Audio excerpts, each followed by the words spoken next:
स्वागत है आपका अपने यूट्यूब चैनल स्टडी विद अमन कुल में। तो आज हम क्लास 10 के हिंदी के बारे में आपके साथ डिस्कस करेंगे। आपका कल एग्ज़ाम है और आज के अलावा आपके पास टाइम ही नहीं है। बहुत जो स्टूडेंट है उन्हें मतलब अपने आप पे है कि हाँ हम कर लेंगे, हिंदी तो है, बट हिंदी जो है आपका मार्क्स जो है वो बढ़ा सकती है और घटा भी सकती है। हिंदी में आपने कुछ वर्ड्स अगर आंसर में जो पूछा गया है उससे रिलेटेड वर्ड्स या फिर आपके बुक में जो वर्ड्स नहीं दिए हैं वो नहीं लिखे ना, तो आपके नंबर पक्का कटेंगे।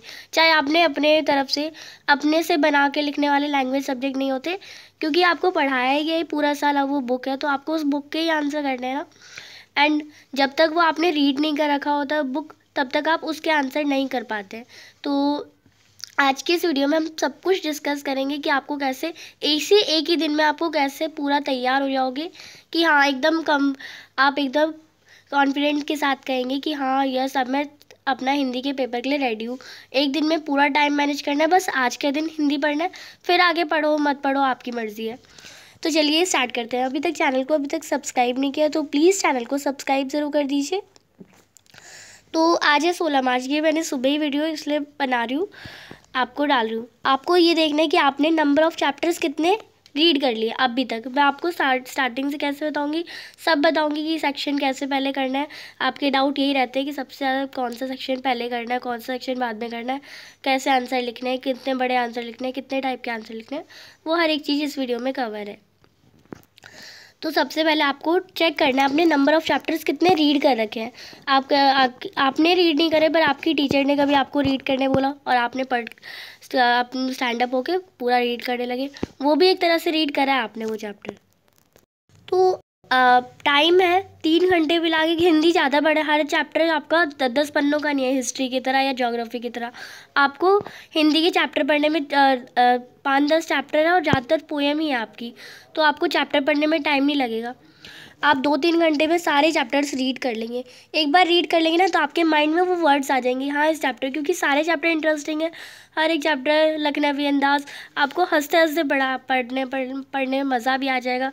चैप्टर को एक स्टोरी की तरह पढ़ो और उसके जो वर्ड्स हैं वो मार्क करते जाओ। सब कहते हैं कि पेंसिल लेके पढ़ना चाहिए, तो पेंसिल से उसे मार्क करना पड़ता है वर्ड्स को, जिससे हमें वो रिमेंबर है, हमारे एक सबकॉन्शियस माइंड से कॉन्शियस माइंड में जाए। तो आपको देखना है कि आपने कौन कौन से चैप्टर, ये नहीं कि जो पहले रीड कर रखा है वापस उसे रीड कर रहे हैं, ये वाला मत करो। आप सबसे पहले आप देखो कि आपने कौन से रीड कर रखे हैं एंड कौन से बचे हैं, और वो जल्दी से रीड कर लो। बिकॉज हिंदी आप स्टार्टिंग से कोई नहीं पढ़ता, सब साइंस हिस्ट्री मैथ्स करते हैं, हिंदी कोई नहीं पढ़ता। तो लास्ट टाइम ही मुझे पता है कि अभी तक किसी ने रीड नहीं करा होगा, तो वो अभी रीड करेगा। मैं ये मना नहीं कर रही हूँ कि आप रीड मत करो, हिस्ट्री में मैंने मना कर दिया था, बट हिंदी में मैं कह रही हूँ कि आप कर लो। ये एक तरह से आपके लिए एडवाइस भी होगी। सारे पद जो हैं आपके जिनकी आपका पहला पद कृष्ण जी है, दूसरा पद राम के बारे में, राम लक्ष्मण परशुराम संवाद, हर एक पद का सेंट्रल आइडिया भी आपको पता होना चाहिए और हर एक वर्ड की मीनिंग पता होनी चाहिए। आपको एमसीक्यू में अब यही तो दे देंगे, आपके कुछ क्वेश्चन है ना कि केस बेस्ड में से एमसीक्यू के क्वेश्चन आंसर बताओ, तो आपको यही दे देंगे कि राम लक्ष्मण परशुराम संवाद में से इस वर्ड का मतलब क्या है। तो आपको पूरी एक्सप्लेनेशन तो पता ही होना चाहिए कि ये क्या कह रहे हैं, बट उसके हर एक वर्ड का मतलब भी, हर एक वर्ड मतलब आप एक बार पूरी उसका 1 शॉट वीडियो देख लो, समझ लो, देन एक एक वर्ड से खुद पढ़ो। इस वर्ड का मतलब ये है और ये कहना चाहता है, इस वर्ड का मतलब ये है और फिर आगे ये। तो आपको हर एक वर्ड का मतलब पता होना चाहिए, क्योंकि वर्ड की मीनिंग, ये इसने किसको कहा, ऐसे ऐसे आपको क्वेश्चंस में घुमा फिरा, जो कि आपका 1 नंबर भी काट लेंगे और 100 आउट ऑफ 100 आना फिर मुश्किल हो जाएगा। नेक्स्ट है कि कुछ आंसर जो है आपको रट लेना है। कुछ आंसर जो मतलब क्वेश्चन है ना वो ना रिपीटेडली आते ही रहते हैं और उस चैप्टर से वही क्वेश्चन बनते हैं।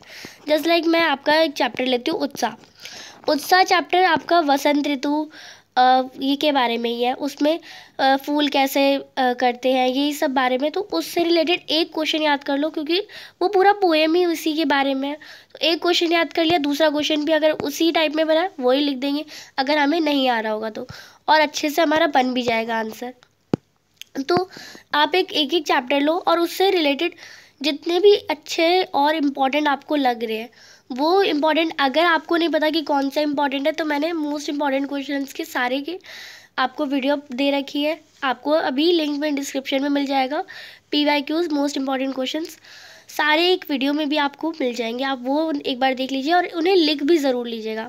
एक बार वीडियो देख ली, भूल गए सारा, एक बार उसे वीडियो से देख के लिख लिया ना, तो वो आपको एकदम कंफर्म याद भी नहीं, आपको याद करना ही नहीं पड़ेगा अगर आपने लिख लिया तो PYQs कर लेना है मोस्ट इम्पॉर्टेंट क्वेश्चंस के। और सैम्पल पेपर आप अभी एक दिन में, मैं कहूँगी आप सब कहेंगे कि सैम्पल पेपर कर लो, तो सैम्पल पेपर करने का टाइम ही नहीं है, क्योंकि अभी आप सिलेबस स्टार्ट कर रहे हैं। मैंने देखा कि सिलेबस की वीडियोस सब देख रहे हैं अभी, क्योंकि सिलेबस ही नहीं पता ज़्यादातर को। तो सैम्पल पेपर आप कर नहीं सकते, पर आप देख तो सकते हैं ना। तो सैम्पल पेपर आप हिंदी के जितने भी अपलोड हैं मेरे चैनल पे, मैंने 5 से 6-7 आपको सैम्पल पेपर अपलोड करें हैं, और पार्ट वाइज करेंगे। ये नहीं कि आपको 1-1 घंटे 2-2 घंटे की पूरी वीडियो देखनी पड़ रही है, आपको विदिन 20 मिनट्स में पूरा एक सैम्पल पेपर आपको मिल जा रहा है, तो आप उनकी वीडियोस देख लीजिए।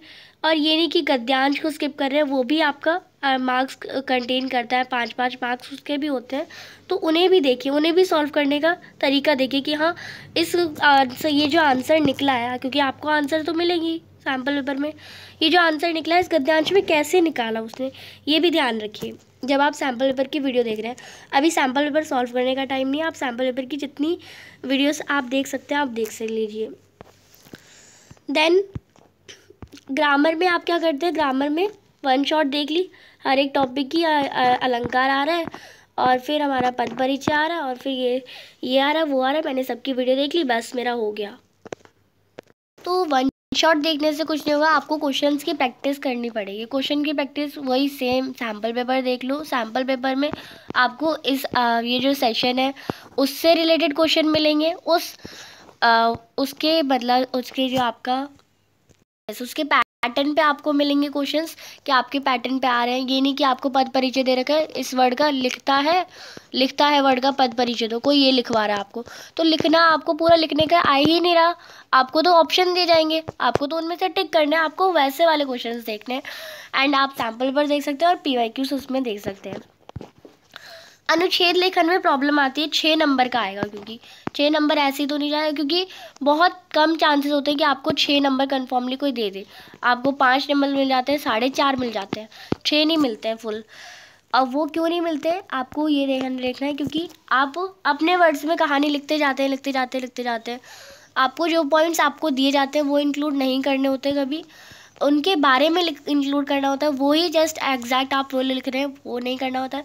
अपनी चॉइस बहुत ध्यान से देखिए, पहला, दूसरा, तीसरा 3 ऑप्शन में आएंगे, तो आपको तीनों में से कौन सा बहुत अच्छे से आता है, किसके बारे में आप तीनों के बारे में सोचो, जिसके बारे में ज़्यादा आइडियाज़ आ रहे हैं वो वाला ले लो।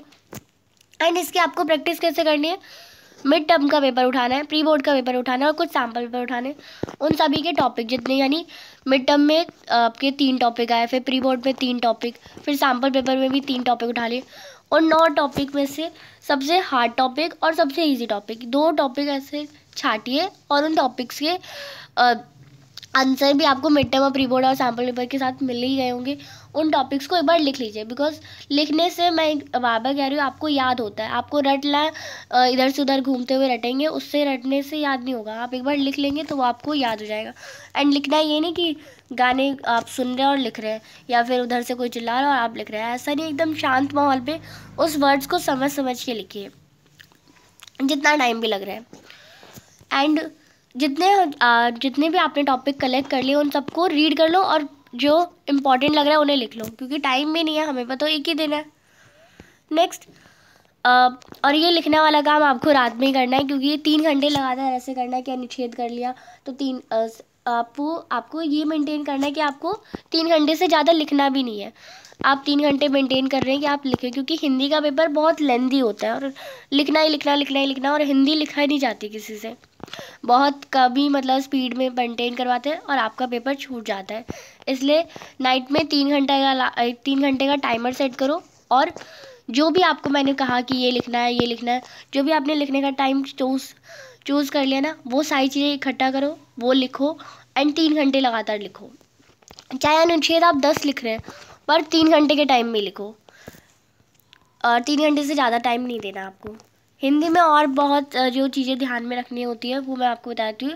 मात्राओं पे ध्यान देना, क्योंकि हिंदी के जो टीचर होते हैं ना, उनका जो है ना, हिंदी के स्पेशलिस्ट होते हैं वो, वो हिंदी में मात्राओं का बहुत ध्यान देते हैं। आपने जितने भी आपके हिंदी के टीचर होते हैं वो देखते हैं कि बहुत स्पेशलिस्ट होते हैं। तो आपको मात्राओं पे हर एक वर्ड के ऊपर ये जो जस्ट लाइक मैं यहाँ पे एक वर्ड लिखती हूँ, लाइक मैंने यहाँ पे व्याकरण लिखा, व्याकरण। अब व्याकरण में आप कुछ बच्चे होते हैं जिसके जो इसके ऊपर लाइन ही लिखते हैं और बाकी वर्ड्स लिखते जाते हैं। तो ये लाइन जो है ना वो भी बहुत इंपॉर्टेंट है। ये लाइन आप या के ऊपर ना रखें, वो भी बहुत इंपॉर्टेंट है, क्योंकि या की जो सर है वो उसके ऊपर आता है। एंड फिर ऐसे लाइन होती है, व्या जो या होता है ऊपर आता है। तो ये चीज़ भी आपकी बहुत ध्यान देती है। अगर आप मिस्टेक कर रहे हैं इसमें तो वो आप एक बार देख लीजिए, करेक्ट कर लीजिए। सेक्शन में कहूँ कि आप लाइन वाइज ही करेंगे तो ज़्यादा बेटर रहेगा, बट लाइन वाइज करना कैसे है वो मैं आपको बता रही हूँ। ABCD सेक्शन से ही करना है। आपको जो रीडिंग टाइम मिलेगा, रीडिंग टाइम में आपको क्या करना है, गद्यांश, पद्यांश और व्याकरण और आगे जितने भी आपके MCQ क्वेश्चन है, जितने कर सको कर लो, जितने as many as you can, आप जितने कर सकते हो कर लो। गद्यांश हो पाया तो गद्यांश हो गया, कोई बात नहीं। आप फिर पद्यांश हो पाया, किसी ने सारे भी कर लिए, क्योंकि जिसके कॉन्सेप्ट क्लियर होंगे, जिसको समझ आता है, जल्दी समझ आता है, वो सारे क्वेश्चन बहुत जल्दी कर लेगा। तो 15 मिनट इनफ है कि आप गद्यांश, पद्यांश और व्याकरण के क्वेश्चन कर लेंगे। बाकी जो चैप्टर पढ़े हुए हैं तो क्वेश्चन भी वो भी 5 मिनट में और लेके हो जाएगा। बट आपको लिखना नहीं है। आपने टिक लगा लिया, आप छोटा सा टिक डॉट, जिसे आंसर पता चल जाता है ना, वो थोड़ा सा डॉट लगा देता है कि हाँ मैं ऐसे लिख लूँगा। आपको क्या करना है, सेक्शन है अपने जो आपकी शीट होती है, जस्ट लाइक यही शीट मान लीजिए, ये आपकी शीट, इसमें सबसे ऊपर सेक्शन ए लिखा, आंसर नंबर 1 डाला, पर पूरा आंसर नहीं लिखा आपने। आंसर नंबर ऐसे तो डालते हैं ना, उत्तर 1, फिर पूरा उत्तर लिखते हैं, फिर उत्तर 2, फिर उत्तर, बिना उत्तर 1 लिखे तो नहीं करते ना। आपको उत्तर 1 डालना है, उस आंसर का बस ऑप्शन ए डाल देना है, देन सी डाल देना है, और उतनी जगह छोड़ देनी है जितना वो पूरा ऑप्शन आ सके, क्योंकि हिंदी में ऑप्शन लिखना भी मैंडेटरी है। आप A C B ऐसे लिख के आ गए वो भी गलत है। बट आपको क्या करना है, अभी A C B करना है, वो काफ़ी है। देन यहाँ से लेके जितने भी आपके क्वेश्चन होंगे MCQ के तक के ऐसे करना है, किसी में आंसर नहीं पढ़ना, बस जो जो आपको करेक्ट ऑप्शन लग रहे हैं वो ऑप्शन लिख के आ जाना है। देन आपका किस क्वेश्चन में पहुँचेंगे, आंसर नंबर जितना भी आपका जहाँ से सेक्शन आपका जहाँ से लिखने वाला जो क्वेश्चन आंसर वाला जो सेक्शन है वो स्टार्ट हो जाए, वहाँ से आप लिखना फिर स्टार्ट करिए। क्योंकि स्टार्टिंग में ही अगर आप छोटे छोटे वर्ड्स लिख लें तो आपकी राइटिंग हाथ में दर्द आ जाएगा। वो छोटे से आंसर जो कि आपको इतना मायने भी ना रखेंगे, अगर आप ABCD ऑप्शन लिख के आ जाएंगे तो बुरा नहीं लगेगा, बट अगर आप मतलब रिप्रेजेंट कर रहे हैं अपना आंसर तो वो बेटर है, बट आपके नंबर नहीं कटेंगे, ये बात है। इसलिए मैं कह रही हूँ कि अगर आपका BC ऑप्शन लिख रहा है तो अगर नीचे आपका नहीं छूटेगा, ऊपर का लिखे ना लिखे को फिर फर्क भी नहीं पड़ेगा आपका। तो आपको क्या करना है, देन क्वेश्चन आंसर करना है, फिर जितने भी क्वेश्चन आए देन क्वेश्चन आंसर, ईमेल, पत्र, विज्ञापन, संदेश, जितने भी क्वेश्चन है वो सारे करते जाना है। फिनिश आपका विज्ञापन, अगर आप विज्ञापन करते हैं तो विज्ञापन, संदेश करते तो संदेश, दोनों में से किसी एक में ही फिनिश होगा, कर लिया। देन वापस क्या जाना है आपको, आंसर 1 पे। टाइम बचा तो ऑप्शन लिखना स्टार्ट कर दो, बस ऑप्शन के जो आपके यानी आंसर नंबर 1 आपने डाल रखा है, A आपने डाल रखा है, और आपने क्वेश्चन पेपर में देखना है A कौन सा है, A का ऑप्शन लिख दिया पूरा कि ये वाला आंसर है। पर ये आपको मेक श्योर रहना कि 1 बजे तक आपका विज्ञापन लेखन तक काम हो जाए, यानी 10:30 से 1 बजे तक आप जितना लिख रहे हैं उतने में आपका हो जाए। 2.5 घंटे है, 2.5 घंटे में बहुत ईजिली हो जाएगा। 15 मिनट आपको MCQ के देने हैं, जितने भी आपने MCQ बस ऑप्शन लिख के छोड़ देते ना उन सबको पूरा फुल कर देना है। देन 15 मिनट में जितना आप सजा सकते हैं अपने आंसर शीट को, बिकॉज हिंदी के टीचर मैं यही कहूँगी कि उन्हें लिखावट सुंदर आपको अच्छी, और थोड़ा आपकी जो शीट है वो नीट और एकदम सजी धजी सी होती है ना तो अच्छी लगती है। तो सजी धजी के लिए मतलब यही है कि आपको हर क्वेश्चन के आंसर के बीच में सेपरेट लाइन, अगर आप और मैं बता दूँ जस्ट लाइक आंसर लिख रहे हैं आंसर नंबर 1 तो यहाँ पे 2 लाइन खींच सकते हैं। सेक्शन ABCD लिख रहे हैं तो उसे डार्क कर सकते हैं, क्योंकि सेक्शन तो हम ब्लैक पेन से लिखते हैं ना, तो सेक्शन को डार्क करके लिख सकते हैं। ऐसे बहुत सारे तरीके हैं, वो आपने यूट्यूब पे भी बहुत सारे देखे होंगे अपने प्रेजेंटेशन के लिए। तो यही थे हिंदी के लिए। आई होप आपको ये वीडियो हेल्पफुल लगी होगी। चैनल को अभी तक सब्सक्राइब नहीं किया तो प्लीज़ चैनल को सब्सक्राइब भी करिए, ज़्यादा से ज़्यादा दोस्तों के साथ शेयर करें। वीडियो अच्छी लगी तो इसे लाइक करिए। Thanks for watching, bye bye guys.